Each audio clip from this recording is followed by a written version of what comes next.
On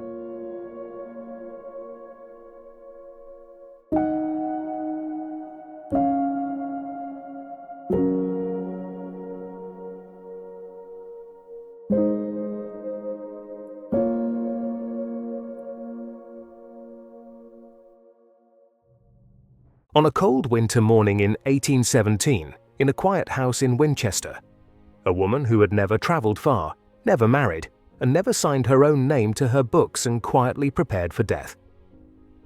Jane Austen was just 41. Outside, the world barely noticed. Inside that small room lay the mind that had dissected love, money, class, vanity, and human self-deception with a precision sharper than any grand philosopher of her age. She had written stories that seemed polite, even gentle, yet beneath their manners ran cruelty, irony, and rebellion.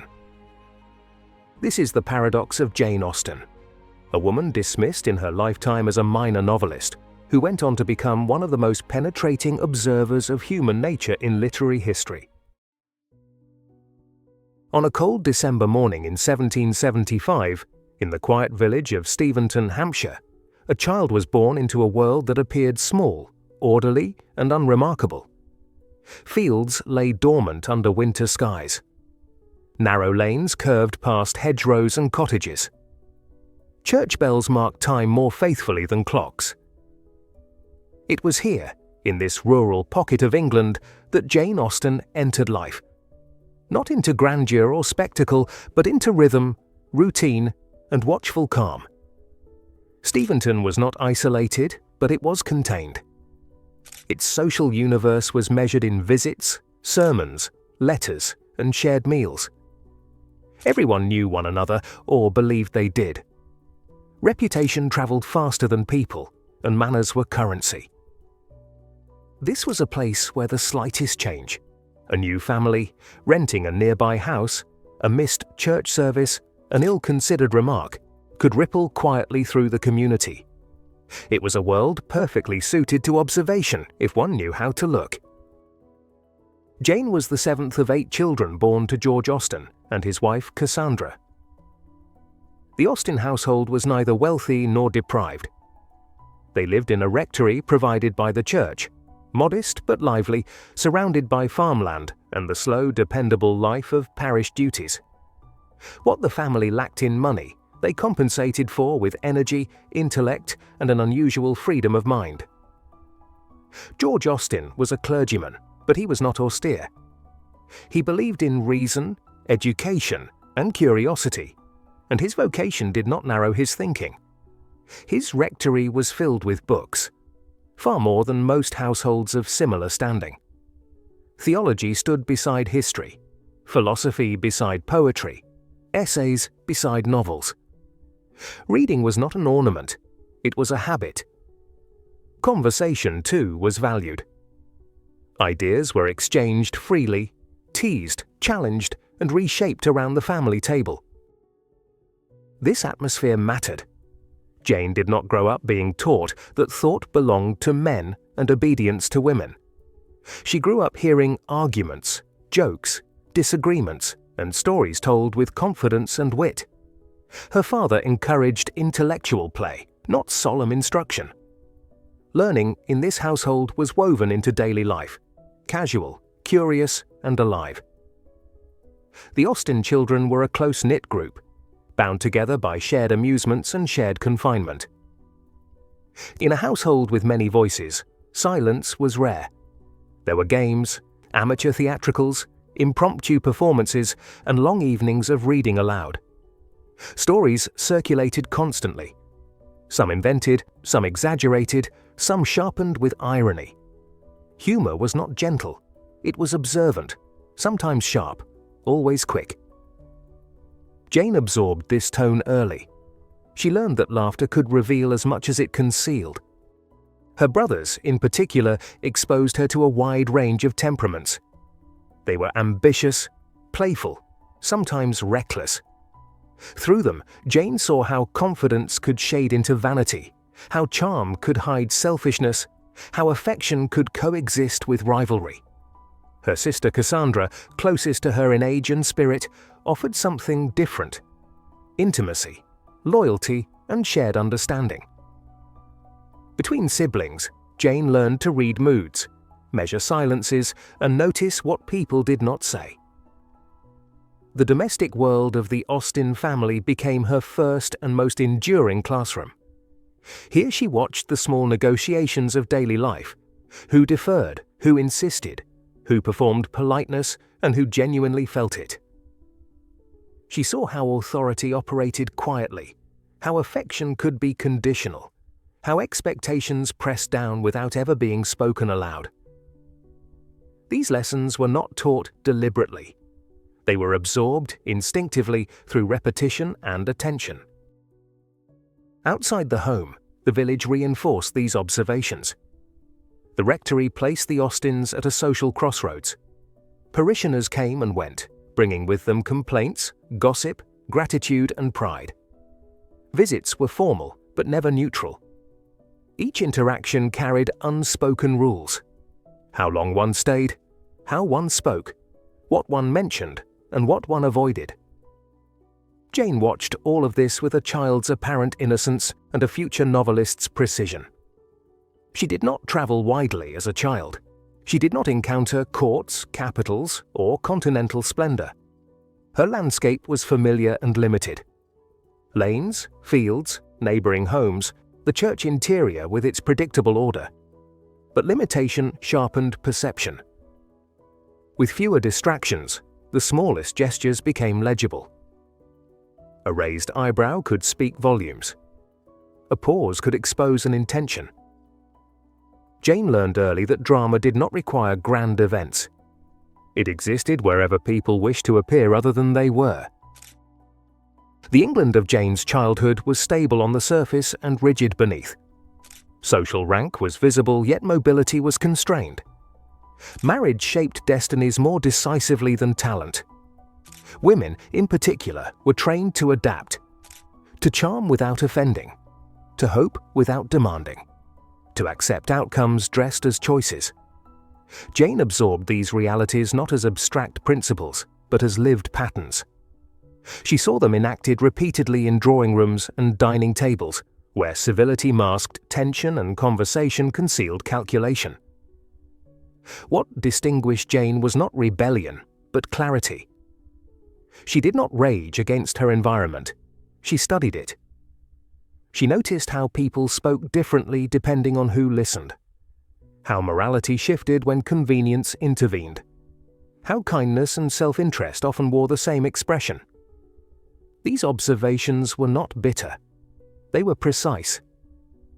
She understood that human beings were rarely villains or heroes, but mixtures, contradictory, self-deceiving, and endlessly fascinating.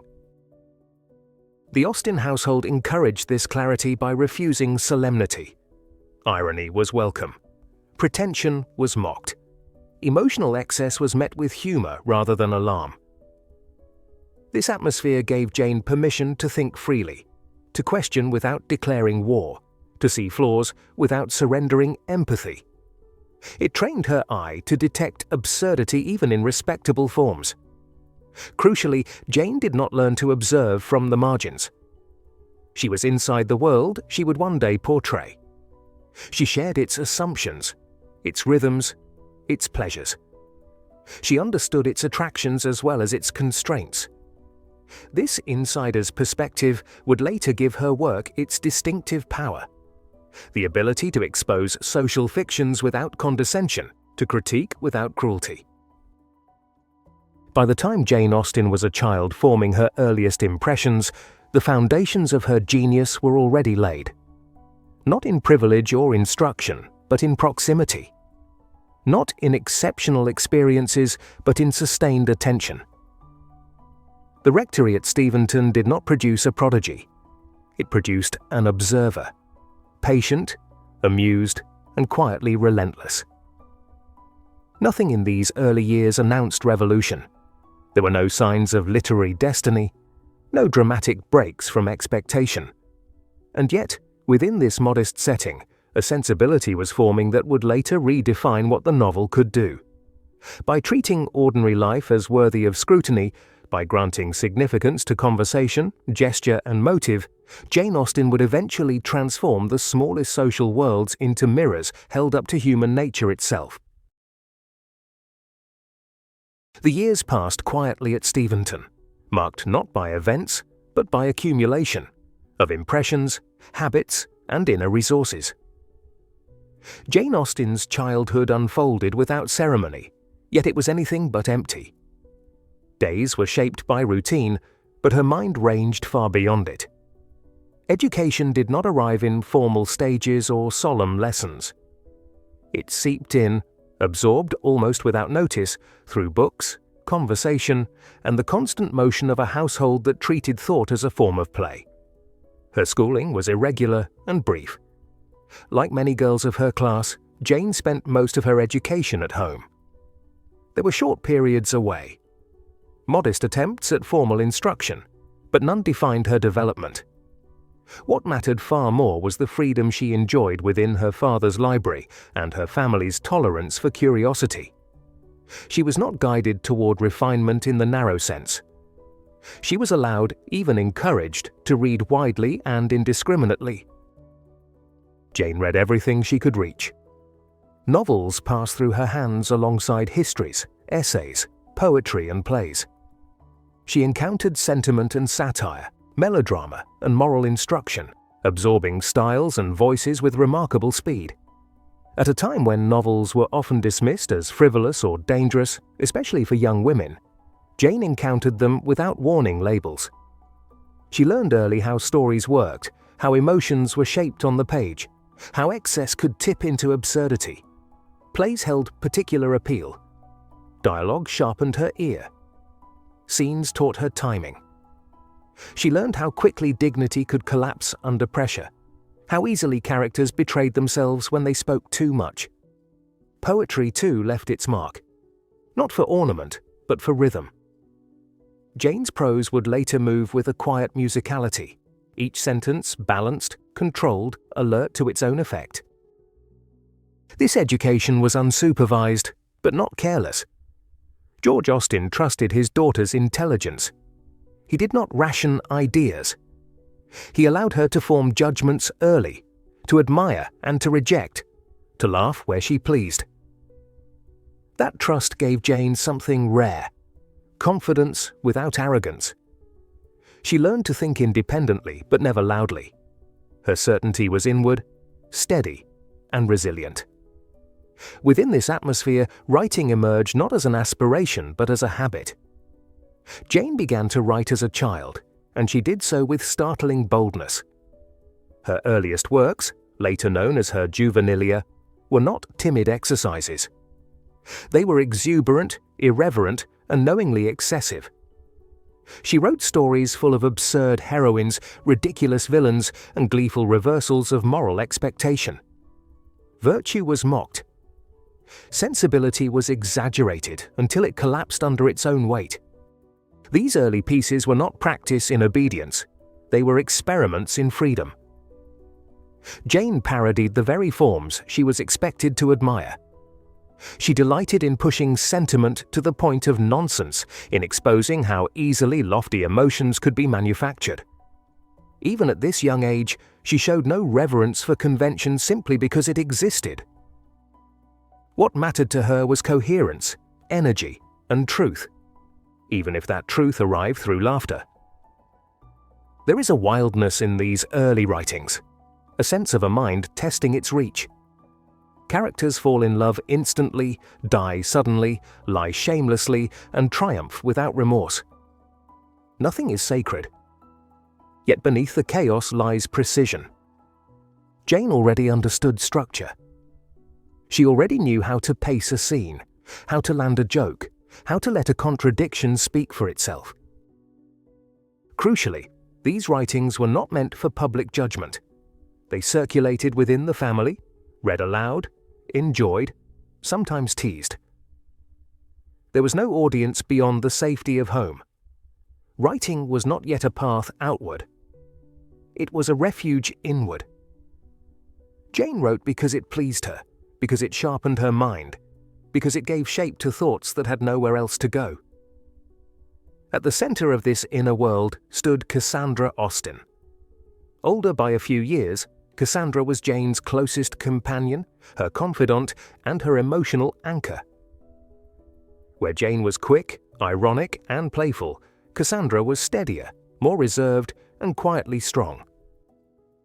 Together, they formed a complete system, one observing sharply, the other grounding firmly. Their bond was intense and enduring. In a society where women's futures were uncertain and often contingent, the sisters offered each other continuity. Cassandra provided Jane with something invaluable, an audience that understood her without demanding explanation. With Cassandra, Jane did not need to perform. She could speak freely, doubt openly, imagine without restraint. This intimacy shaped Jane's inner life profoundly. It gave her emotional security in a world that offered little of it to women. While marriage loomed as an expectation rather than a choice, while dependence hovered as an unspoken threat, Jane had, in Cassandra, a constant presence that did not hinge on circumstance. This stability allowed her imagination to range without fear of isolation. Writing became part of this shared world. Manuscripts were exchanged, discussed, laughed over. Cassandra's responses mattered deeply to Jane, not as approval, but as understanding. The act of writing was entwined with trust. It was private, but not lonely. Beyond the walls of the rectory, however, the world offered narrower prospects. The roles available to women were sharply defined. Accomplishment was prized, but only insofar as it increased one's appeal.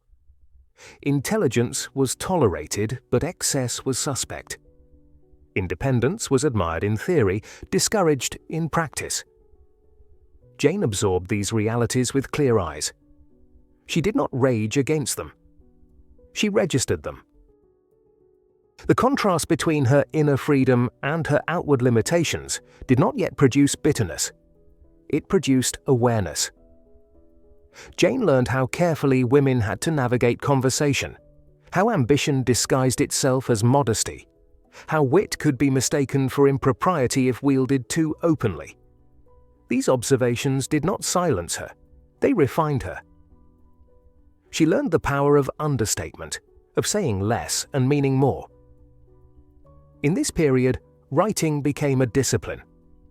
Not a public declaration, not a rebellion, but a daily act of control.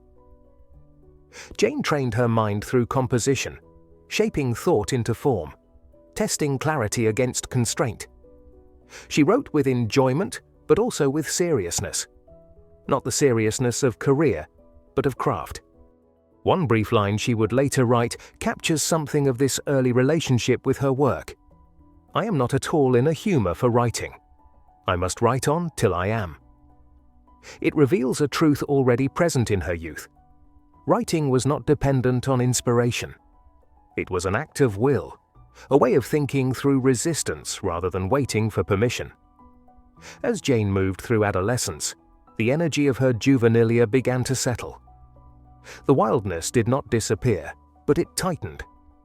Her humor grew more precise, her irony more controlled. She began to see that excess could be more devastating when restrained. That clarity could cut deeper than extravagance. Still, she remained firmly within the domestic sphere. There were no declarations of destiny, no claims to genius. Her ambition, if it existed, was inward. She wrote because it made sense to write, because the world, observed closely, demanded interpretation. As Jane Austen moved from girlhood into young adulthood, the world around her began to narrow, even as her understanding of it deepened. The rhythms of Steventon remained familiar, but her position within them subtly shifted. She was no longer merely observing from the edge of adult society. She was expected to take part in it. Invitations mattered now. Appearances were noticed. A woman's presence at a gathering carried implication whether she wished it or not. Social life unfolded in measured rituals. Dances were the most visible occasions, anticipated for weeks and discussed long after they ended. Assembly rooms filled with candlelight and music, with careful glances exchanged across crowded floors. A dance was never just a dance. It was an introduction, a test, sometimes a promise. Partners were chosen with apparent ease and underlying calculation. Who asked, who accepted, who declined, all of it was observed, remembered, and quietly interpreted. Jane attended these gatherings with a mixture of enjoyment and alert distance. She loved the movement, the music, the shared excitement of a room alive with possibility. She also saw, with unmistakable clarity, the performance beneath it. Politeness was a language with rules, and she learned to read it fluently. She noticed how confidence could disguise uncertainty, how attentiveness could conceal ambition, how charm could be applied strategically like a skill learned rather than a feeling felt. Visits followed similar patterns. A call was rarely casual. It affirmed connection, status, or intent. Conversations unfolded along safe lines. Weather, news, mutual acquaintances. Yet beneath them ran currents of comparison and judgment. Women measured one another's prospects. Men were assessed for suitability as much as character.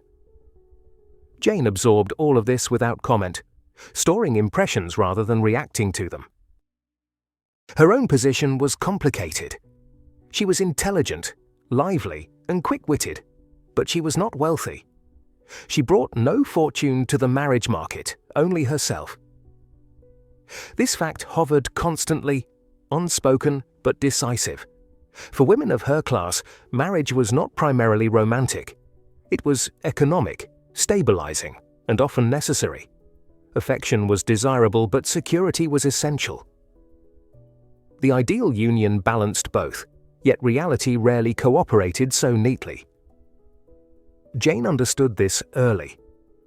She saw how carefully women weighed their choices, how enthusiasm was tempered by caution, how hopes were adjusted to circumstances. She watched friends make decisions shaped less by feeling than by necessity. She saw disappointment absorbed quietly, transformed into acceptance or resolve. These were not dramatic scenes. They were lived slowly, in drawing rooms and private walks, in letters written and rewritten before being sent. Within this environment, Jane experienced her own moments of attachment and uncertainty. She felt attraction, interest, the quickening of attention that comes with possibility. She also felt restraint. Desire for her was never allowed to move freely. It was filtered through reason, through awareness of consequence. To feel deeply was one thing. To act on that feeling was another entirely. There were occasions when hope seemed briefly plausible, when conversation flowed easily, when laughter felt mutual, when understanding seemed shared. These moments were not illusions. They mattered. They confirmed that connection was possible, that affection could arise naturally without calculation. Yet they also carried risk. To invest emotionally was to expose oneself to loss, and loss, for a woman without independent means, had lasting implications. Jane's temperament inclined her towards self-command. She was not given to impulsive displays. She observed her own emotions with the same clarity she applied to others. When disappointment came, as it inevitably did, she did not dramatize it. She absorbed it, examined it, and moved forward with dignity intact.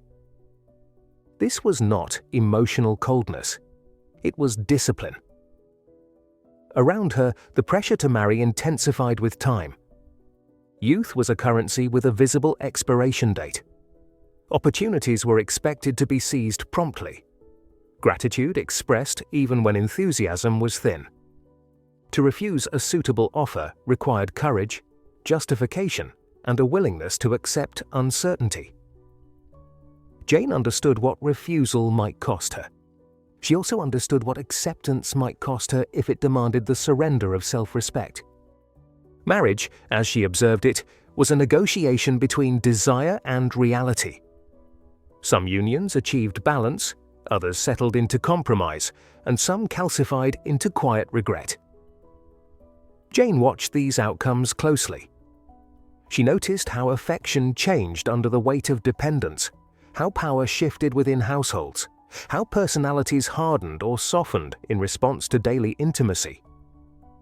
These observations were not cynical. They were precise. Her insight into love was shaped by this realism.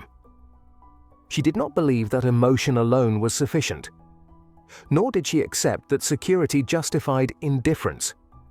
What mattered was alignment, of character, of values, of mutual regard. Love, as she came to understand it, required judgment as much as feeling. It demanded patience, self-knowledge, and restraint. Friendships offered a different kind of intimacy. With women of similar circumstances, Jane shared confidences, humor, and shared understanding of limitation. These relationships were sustaining, yet they were also fragile, subject to change as marriages rearranged priorities and distances widened. Jane learned that companionship could be temporary, shaped by life stages rather than loyalty alone.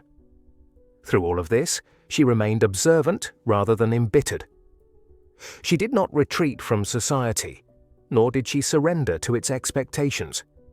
Instead, she navigated it carefully, maintaining her independence of mind, even as she fulfilled her social duties. She attended gatherings, engaged in conversation, and fulfilled expectations, all while preserving an inner distance that allowed her to reflect rather than conform. This period sharpened her psychological insight.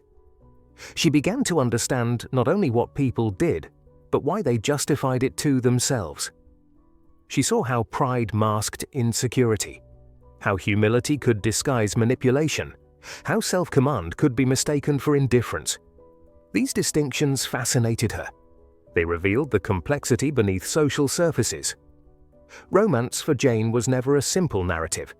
It was layered, contingent, shaped by circumstance as much as sentiment. She understood that love could be sincere and still insufficient, that attraction could be real and still unwise.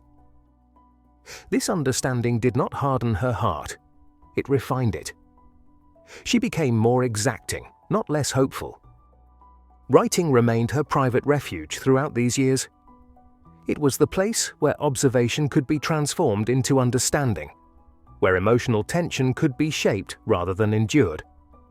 She did not write to escape reality, but to engage with it more fully. The page allowed her to explore possibilities without consequence, to test judgments without harm. Yet she did not yet imagine a public future for this work. Writing was not her answer to the constraints of her life. It was her companion within them. Her ambition, if it existed, was quiet and internal. She sought clarity, not recognition. As Jane moved through her 20s, the contrast between her inner life and her outward options became increasingly pronounced. She possessed intelligence, humor, and insight equal to any man in her circle. Yet her independence depended on family and circumstance. This awareness did not produce anger. It produced attentiveness. She watched how women adapted, how they negotiated space for themselves within narrow confines. The society around her continued unchanged. Balls were held. Engagements were announced. Expectations persisted. But Jane Austen was no longer simply recording these patterns. She was understanding them. She was learning how emotion and morality intertwined, how pride and affection collided, how self-knowledge could determine happiness more reliably than fortune. The turn of the century brought with it a sharpening of purpose and a narrowing of circumstance. Jane Austen was no longer writing merely for amusement or private exchange. Her discipline deepened. Her attention intensified. She wrote with intent now, revising, refining, shaping long narratives that demanded sustained effort and patience. These were not fragments or playful sketches, but full works, carefully structured, morally alert, and exacting in their portrayal of social life. Yet this seriousness unfolded in near-complete obscurity. Jane wrote in a world that offered her no clear path to publication and little encouragement to imagine one. Authorship, particularly for women without status or fortune, was an uncertain and often humiliating pursuit. Manuscripts travelled anonymously, judged quickly, dismissed easily. Rejection came without explanation, and silence was the most common response. Jane experienced this silence firsthand. Her work was submitted, returned, ignored. Years of effort produced no tangible result beyond the pages themselves. There was no recognition, no validation, no assurance that her labour would ever be seen beyond her immediate circle. She did not dramatize this disappointment. She absorbed it as she absorbed so much else, with restraint and resolve. What sustained her was not optimism, but conviction. She knew the value of what she was doing, even when no one else appeared to. Her commitment to writing was not dependent on approval. It was internal, grounded in craft rather than reward. She revised relentlessly, cutting excess, sharpening irony, clarifying motive. Each rejection did not deter her, it disciplined her. During these years, the world around Jane shifted abruptly. The death of her father marked a decisive rupture. George Austen's passing removed not only an emotional anchor, but a financial one. The rectory at Steventon, which had provided stability and identity, was no longer theirs. The household dissolved into uncertainty almost overnight. For Jane, her mother, and Cassandra, life became provisional. Income was limited. Security depended on relatives' generosity. The family moved repeatedly, carrying their possessions from one borrowed home to another. These were not grand moves, but quiet displacements. Rooms lent temporarily, arrangements made politely, gratitude carefully expressed. This instability altered Jane's daily reality. Privacy diminished. Space contracted. Writing required negotiation, with noise, with shared rooms, with the constant awareness of being a guest rather than a host. Yet she continued. She wrote where she could, when she could, adapting her discipline to circumstance rather than waiting for ideal conditions. Financial insecurity sharpened her perception. Money, once a background concern, moved to the center of daily life. She saw how dependence changed relationships, how gratitude could slide into obligation, how dignity had to be defended quietly. She understood with new clarity how little separated comfort from precarity, especially for women. This understanding deepened her insight into class. She saw that respectability did not guarantee security and that virtue did not protect against hardship. She watched how families managed decline, some with grace, others with bitterness, many with denial. These observations did not embitter her. They clarified her moral vision. In this period, Jane's writing grew leaner, more controlled. She became less interested in spectacle and more attentive to consequence. Her characters were shaped by circumstance as much as choice. Decisions carried weight. Misjudgments lingered. Money was never abstract. It was felt. In constraint. In dependence. In anxiety masked by politeness. The frequent relocations exposed Jane to a range of domestic arrangements. She lived in homes where generosity was genuine and in others where it was edged with expectation. She observed how kindness could coexist with condescension, how charity could quietly reinforce hierarchy. These were not lessons learned in theory. They were lived daily in small exchanges and unspoken rules. Writing during this time was an act of resistance. Not dramatic, but sustained. Jane refused to let hardship silence her imagination. Instead, it refined it.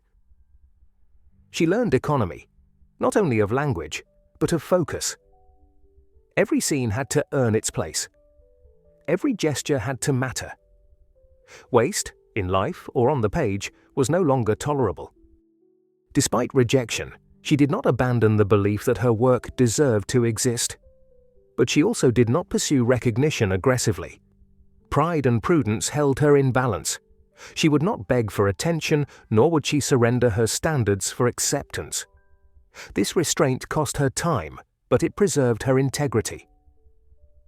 The family's dependence on relatives reinforced Jane's understanding of power and vulnerability. She saw how autonomy could vanish without warning, how quickly one's position could change. These insights did not make her cynical. They made her precise. She understood that survival often depended less on merit than on connection, timing, and restraint. Throughout these unsettled years, Cassandra remained constant. The sisters endured displacement together, sharing not only space but perspective. Their bond deepened under pressure, providing continuity when everything else shifted. For Jane, this emotional stability was essential. It allowed her to endure uncertainty without losing coherence. There was no romantic consolation in this period, no dramatic rescue. Life continued quietly, constrained by necessity. Jane accepted this without self-pity. She did not imagine herself misunderstood by the world. She understood the world well enough to know why it did not yet listen. What distinguished her was patience. Not passive waiting, but active endurance. She continued to write seriously while remaining unpublished, to refine her vision without external reward. Each year added complexity to her understanding of human behavior. Each disappointment sharpened her awareness of consequence. After years of writing without recognition, after manuscripts had been revised, set aside, retrieved, and reshaped, Jane Austen reached a moment that felt less like triumph than permission. One of her novels was finally accepted for publication. There was no announcement, no ceremony, no change in her daily routine. The work would appear anonymously, its author unnamed, its claims modest. It would enter the world without demanding attention. This restraint was deliberate. For a woman of Jane's circumstances, anonymity was not merely caution, it was protection. Public authorship carried risks of scrutiny, of judgment, of being taken too seriously or not seriously enough. Jane did not seek to be visible. She sought to be exact. The book would stand on its own or not at all. The road to this moment had been long and uncertain. The manuscript had undergone years of revision, its structure tightened, its balance refined. Jane had learned patience not as delay, but as discipline. She understood that clarity took time, that moral weight emerged through precision rather than force. Nothing in the novel was accidental. Every choice had been tested against consequence. When Sense and Sensibility finally appeared in print, it did so quietly. It did not announce a new movement. It did not challenge readers with spectacle or outrage. Instead, it offered something subtler and rarer. It presented emotional life as a field of responsibility. Feeling mattered, but so did judgment. Sincerity was not enough. Self-command mattered just as much. The novel's irony was controlled, never cruel. Its sympathy was broad, but never indulgent. Jane did not ridicule her characters for their excesses. She examined them. She understood how easily virtue could harden into pride, how readily sensitivity could slide into self-absorption. Love, in her hands, was not a force that excused behavior. It was a test of it. Readers responded with interest rather than astonishment. The book sold respectably. It earned attention without acclaim. Those who read it carefully sensed something distinctive, even if they could not yet name it. Here was a voice that did not instruct or implore. It observed. It trusted the reader to notice what mattered. Jane herself remained unchanged. She did not step into public life or adjust her habits. She continued to live quietly, dependent on family, attentive to daily routine. Her satisfaction was internal. She had placed her work before the world, and it had not been dismissed. That was enough. The modest success of this first publication did not alter her expectations. It confirmed rather than transformed her sense of purpose. She returned to her writing with renewed focus, not ambition. There was more to be done, more to refine. She revisited another manuscript, one that had been written years earlier, shaped by youthful confidence, now tempered by experience. This second work demanded careful revision. Jane approached it without sentimentality. Time had sharpened her understanding of character and consequence. She did not preserve passages out of nostalgia. She altered what no longer rang true, tightened what had once been expansive, and clarified moral tensions that had grown more complex in her mind. What emerged was Pride and Prejudice, a novel that moved with assurance, its irony more precise, its emotional stakes more finely balanced. If the earlier book had explored the tension between feeling and judgment, this one examined the subtle interplay between self-knowledge and misperception. Jane understood deeply how easily people mistook their own impressions for truth, how pride could masquerade as principle, how prejudice could feel like clarity. Once again, publication came without fanfare. The author remained anonymous. The book entered circulation quietly, yet it carried a confidence that did not need defense. Its sentences were lean, its insights exacting. It trusted the reader to keep pace. The reception was warmer this time. Readers recognized the wit, the control, the moral steadiness of the voice behind the pages. There was pleasure in the reading, but also recognition. Jane was not offering escapism. She was offering understanding. What distinguished her work was not novelty of subject, but depth of attention. She did not write of extraordinary people or dramatic events. She wrote of familiar lives, familiar pressures, familiar hopes. Yet she treated them with a seriousness that literature had rarely afforded them. She insisted that the small choices people made, the judgments they formed, the assumptions they defended, were worthy of scrutiny.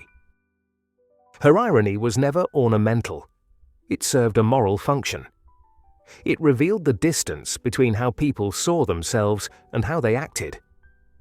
It exposed self-deception without humiliation. Jane did not believe that exposing flaws required cruelty. She believed it required accuracy.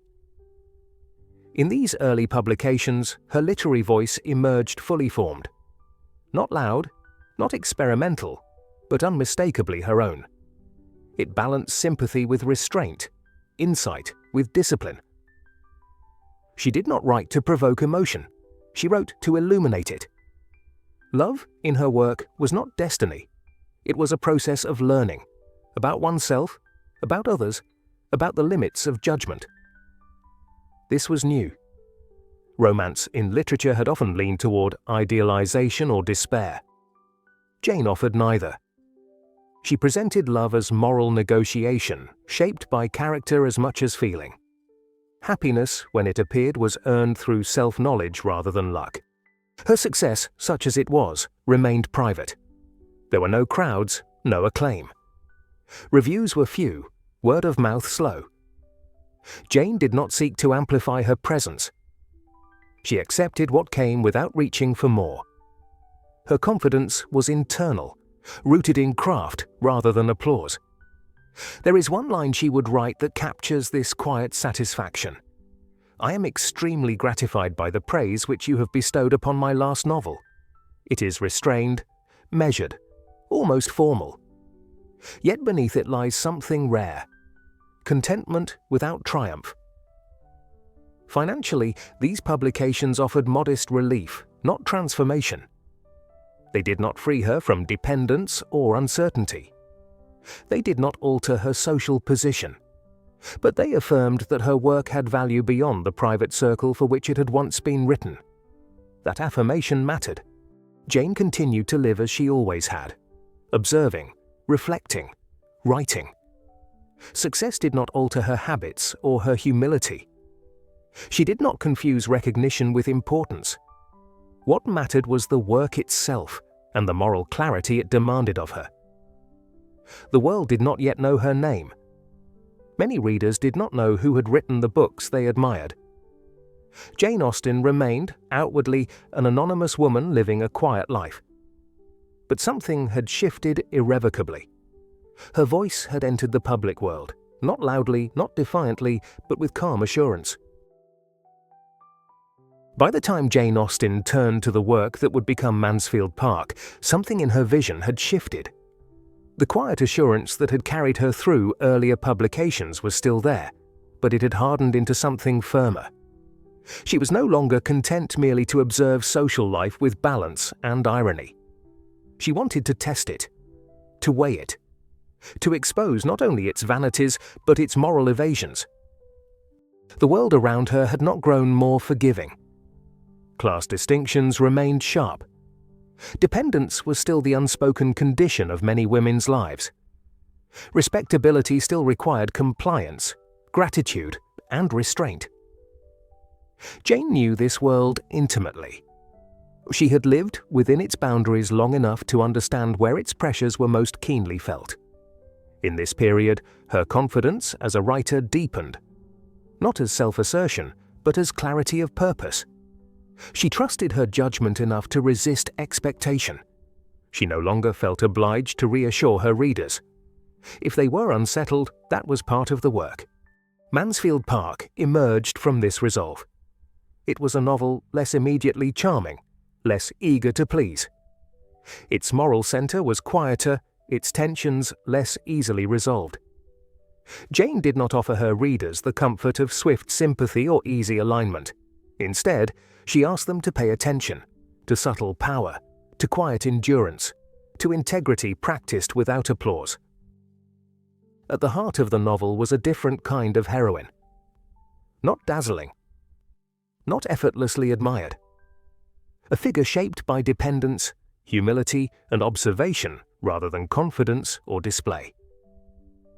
Jane understood how radical this choice was. In a literary culture that prized vivacity and charm, she placed moral steadiness at the center instead. This was not an act of defiance, it was an act of belief. Jane believed that goodness was not always attractive, that courage often appeared as restraint, that ethical clarity was frequently lonely.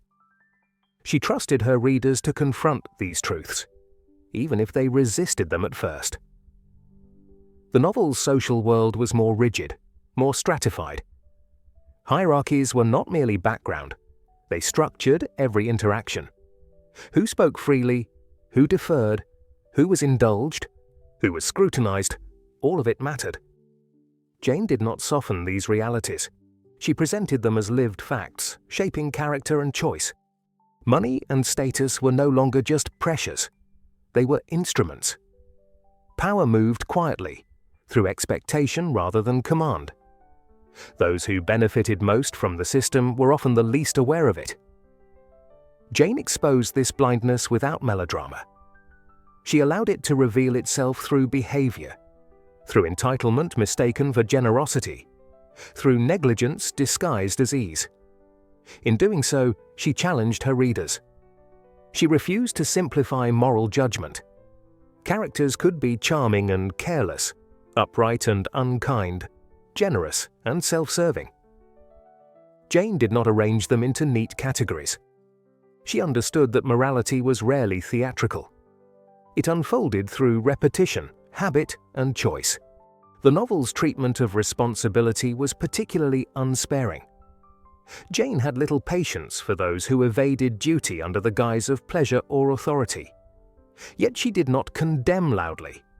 She allowed consequences to accumulate quietly, revealing the cost of neglect over time. This moral seriousness did not come at the expense of psychological insight. On the contrary, Jane's understanding of human motivation had grown more intricate. She traced how self-interest justified itself, how vanity sought validation, how moral laziness relied on charm to escape scrutiny.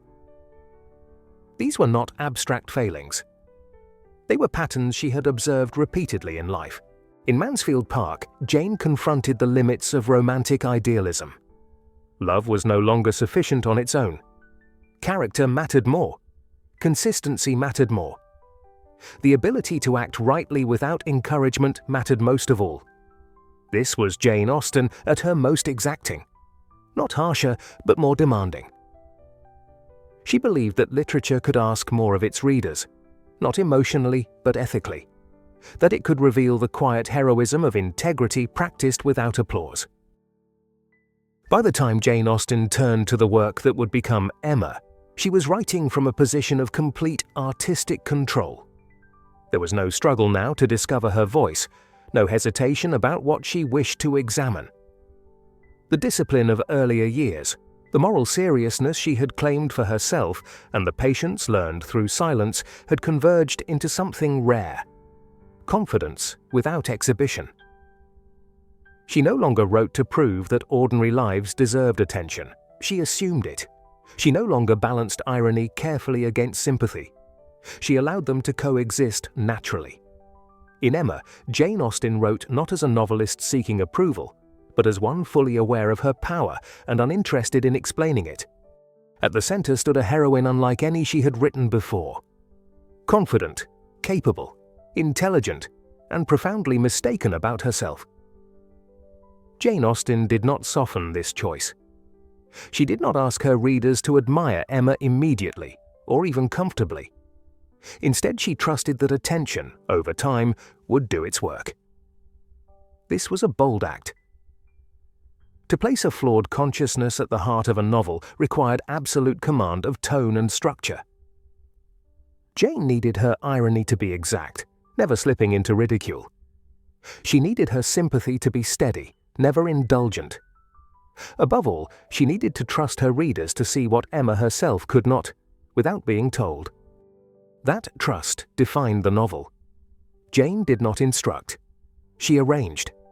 She allowed scenes to unfold through Emma's perceptions, then quietly revealed their distortions. Meaning emerged not through correction, but through accumulation. Readers learned to question what they were shown, to recognize how easily intelligence could be misled by vanity. This was irony at its most sophisticated. Not the exposure of foolishness for amusement, but the revelation of self-deception as a human condition. Jane understood how seductive certainty could be, how moral confidence often preceded error. Emma's mistakes were not absurd, they were plausible. They arose from good intentions paired with unchecked assurance. The narrative voice that carried this process was unmatched in its precision. Jane moved effortlessly between proximity and distance, allowing readers to inhabit Emma's mind while never being confined by it. This balance required absolute confidence. A lesser writer might have overcorrected, signaling judgment too clearly. Jane did not. She trusted structure to do the work of meaning. With Emma, Jane Austen reached the height of her artistic independence. She no longer needed validation, nor did she seek it. She wrote as she wished, confident that clarity would outlast approval. As Jane Austen moved into the final phase of her working life, her writing took on a new tone. Quieter, more inward, and marked by an acute awareness of time. The irony remained as precise as ever, but it softened at the edges. Where earlier novels delighted in exposure and correction, these final works leaned toward reflection. They did not retreat from judgment, but they allowed for regret, for endurance, for the long consequences of choices made and missed. Two novels emerged from this period, written at different moments in her life but standing together now as a kind of conversation across time. One looked back with mature restraint. The other glanced sideways with youthful satire. Together, they revealed a voice both softened and sharpened. Less eager to prove itself, more confident in silence. Persuasion was written last, and it shows. Its emotional landscape is quieter, its movement slower, its power cumulative rather than immediate. This is a novel shaped by waiting, by years lived in the knowledge of what cannot be undone, and by the fragile hope that something might still be recovered. Jane's understanding of love here is no longer exploratory or corrective. It is reflective. Love is not discovered. It is remembered. The central tension is not misunderstanding, but endurance. Characters live with the weight of past decisions, measuring who they have become against who they once were. Time in this novel is not a backdrop. It is an active presence. Years matter. Absence matters. Silence matters. Jane understood by now how easily life could diverge from expectation without dramatic rupture, how choices made quietly could shape decades. The emotional restraint of Persuasion is deliberate. Jane does not dramatize regret. She allows it to exist as a steady undercurrent, shaping perception and behavior.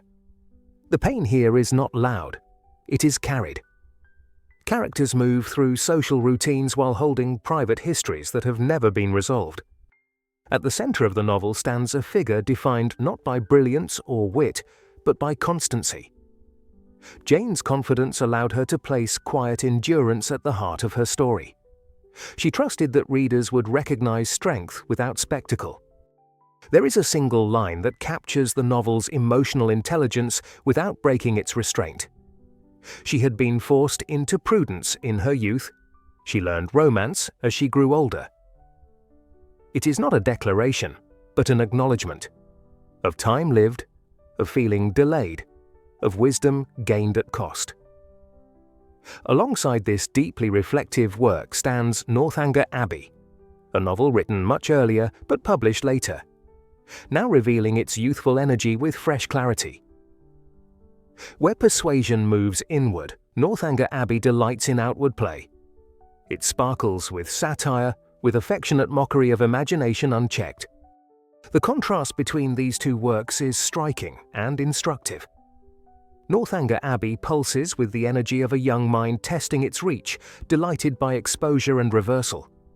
Persuasion reflects a mind that has lived with consequence, less interested in correction than in understanding. Together they trace the arc of Jane Austen's artistic life, not as a straight line of improvement, but as a deepening of perspective. She did not abandon playfulness. She placed it alongside gravity. She did not lose irony. She tempered it with compassion. In these final works, Jane's voice is unmistakable. She no longer needs to demonstrate her skill. She allows it to operate quietly, confident that those who attend closely will find what they need. By the final years of Jane Austen's working life, her place in the literary world had settled into something quietly defined. She was no longer an unknown writer, yet she was far from a public figure. Her novels were read, discussed, recommended, and admired, but always at a measured distance. They circulated through drawing rooms, lending libraries, and private correspondence, carried by reputation rather than spectacle. Her name, however, remained absent. Each novel appeared without it, attributed only to a woman whose identity was politely ignored. Anonymity was not merely a habit by now, it had become part of the arrangement. Readers spoke of the books, not the author. They recognized anatomy of her voice without attaching it to a face, a biography, or a claim to status. The final years of Jane Austen's life did not announce themselves with drama. They arrived gradually, almost imperceptibly, as a narrowing of strength rather than a rupture.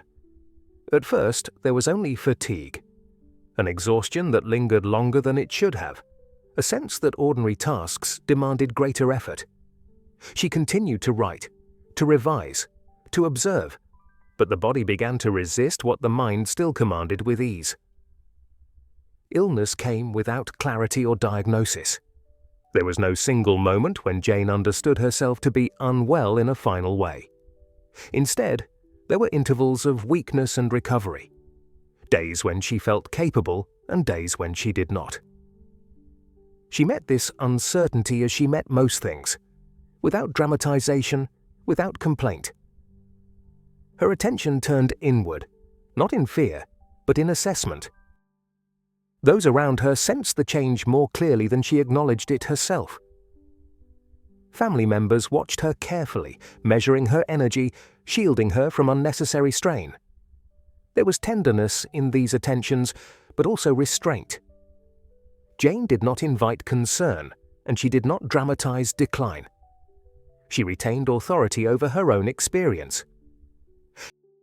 In her final months, her body weakened further, but her sense of self did not fracture. She continued to think clearly, to speak with humor when she had strength, to maintain the composure that had always defined her.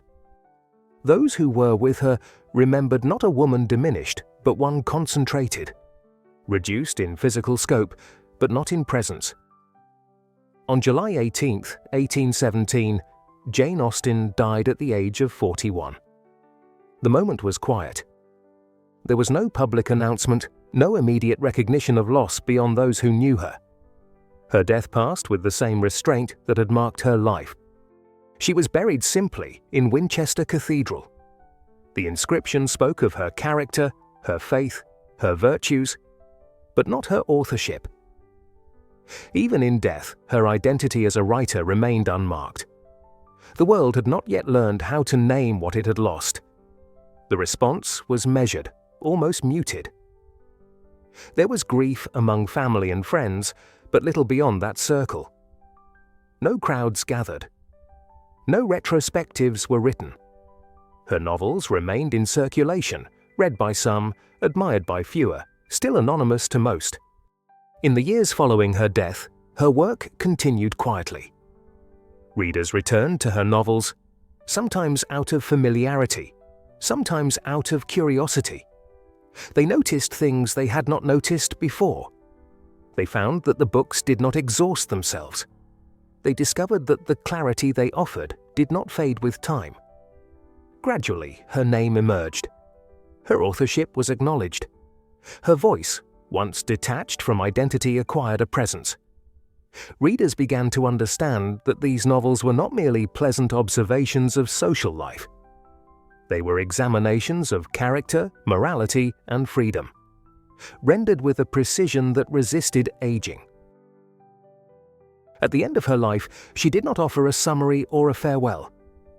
She left what she had always left: sentences shaped by thought, judgment guided by sympathy, insight sharpened by restraint.